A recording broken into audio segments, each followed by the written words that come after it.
So I had this random idea to review one of my reviews. And just so everyone knows, I've had a few drinks tonight, so this will be very fun, hopefully. Go check out the original review if you haven't already, because this video is not going to be as long as this review is. Anyway, let's go ahead and get into it. Let's grade my own review. But going into the movie, based off the animation style and everything, I thought this was going to be a kids movie. Then I saw this.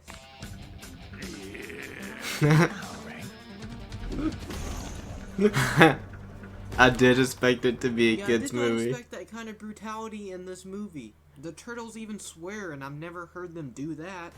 Whoever you are, you better back the hell away from my brothers. This is just me being stupid. Language isn't an issue with me, though. First of all, that's not even a cuss word. Past me. Second of all, they're teenagers. How do you expect them to speak? Past me. Past me is stupid. As long as that type of thing is warranted by the story. Which, when it comes to this movie, I don't... Okay, I was influenced by something when I made this review. It's official. This would have been fine just being a PG movie, no brutality or foul language required. Because never in the I think I just didn't want to like this movie or something. Like, why am I complaining about that of all things? Anyone that watches the channel knows how I talk. This could have just been a kids movie. You don't really need that. When you think of the Teenage Mutant Ninja Turtles, you probably don't... It's not a kids movie, past me. Maybe the usage of foul language from them was more to capture the aspect of them being teenagers, which would... I complain about foul language in this movie a lot. And that is so hypocritical of me. The story that what the heck is this? Was telling wasn't very mature. So hypocritical of me, because anyone that knows me knows I don't have the right to be complaining about that. Firstly, I have to say that this movie does a better job of delivering on the title versus better than a lot of other movies that share that sentiment. Although there aren't many, I do think this movie does do a good job of delivering on the title. And for the first part of the movie, the turtles do see Batman as a threat. I mean, we all knew we were going to get Batman and the TMNT teaming together, but still, the fight was epic. With the Bat family and the turtles themselves. They do something pretty interesting here that I think strengthens the character dynamics and actually benefits the movie, which is pair each of the turtles with one... I love the pairings in this movie. They just made sense. With Leonardo, Raphael largely interacts with Robin, Batgirl... Except for Michelangelo and Alfred. That was just funny. And Alfred have some of the best interactions in this movie. Dude, no! Calling me dude is not helping your case, young Master Michelangelo. Come on, old young Alfred. Young Master Michelangelo. That's not how that works. This made Come on, old Master Alfred. That is not how that works. I've got to say, though, I think that Michelangelo is the best character in this movie, just because I think he is the most on point from what I know of the characters. Like I said... Yeah, I was very impressed with Michelangelo in this movie. He is typically my least favorite turtle. I know that is a very unpopular opinion, but I loved him in this movie. I think they got him just right. Everybody run! There's a crazy guy in a bat suit who's trying to kill us!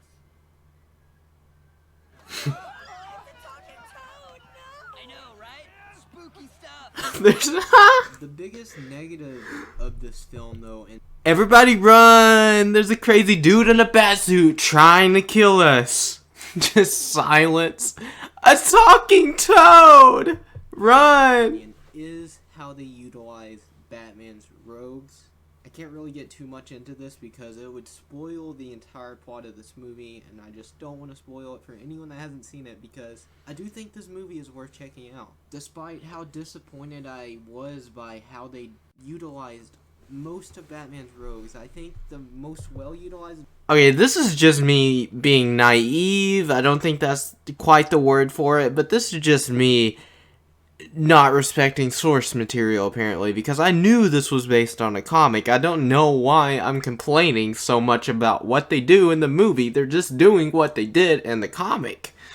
Like, what is past me talking about? I think the most notable example of this before this movie was Batman Assault on Arkham, when a large portion of Batman's rogues escape Arkham at the end of the movie and are captured almost immediately and return to their cells. I don't think this movie is that bad.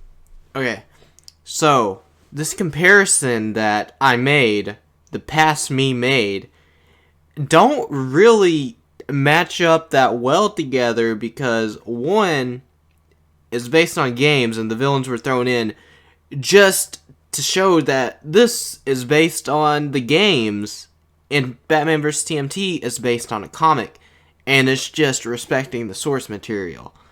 So, I don't know what I was on about, but apparently I was just wanting to find reasons to complain.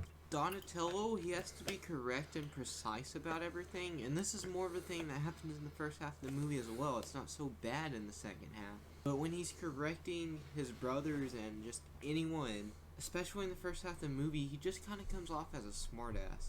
Not necessarily... Yeah, this too. This is just me finding reasons to complain. I don't do this now.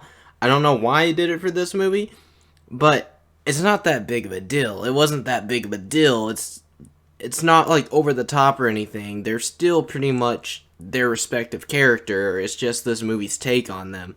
As for Batman himself, I think he's portrayed fairly well in the film.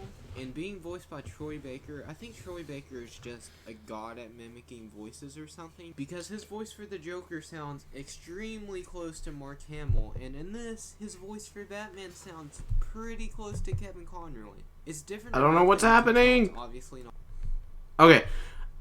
Troy Baker is a god at mimicking voices. His voice for the Joker is so close to Hamill, and I thought he was Kevin Conroy when this movie started. I'm like, they got Kevin Conroy to voice Batman in this? And then I was like, oh, that's Troy Baker.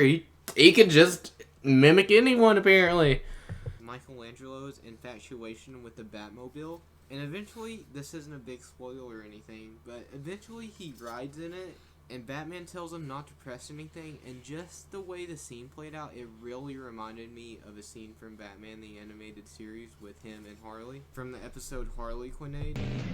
Yes, this scene that's about to play reminded me of when Batman and Harley are in the Batmobile, and he's got her, like, handcuffed to the gear shift or whatever, and he's like, don't touch anything. And she touches, like, every button. So many buttons. Could I please just... Don't press anything. Oops. Listen and listen good. You don't touch anything, say anything, or do anything unless I tell you. Got it? Yes, sir. Got it? Also, when Yes, the sir. Turtles first arrive in Gotham, there is commentary on the city of Gotham, something that fans have talked about for years, and it was kind of a meta moment, but I really enjoyed it. I just really enjoy it when a film or show makes reference to something that the audience has pointed out for years. I don't know. Gotham and New York are pretty much the same. Johnny, are you kidding? Does New York have mad blimps flying around for no reason? I mean, like... I love Michelangelo bringing up the blimps. I don't know what word I was looking for, but I love that he talked about the blimps because everyone's always like, Gotham and New York are the same.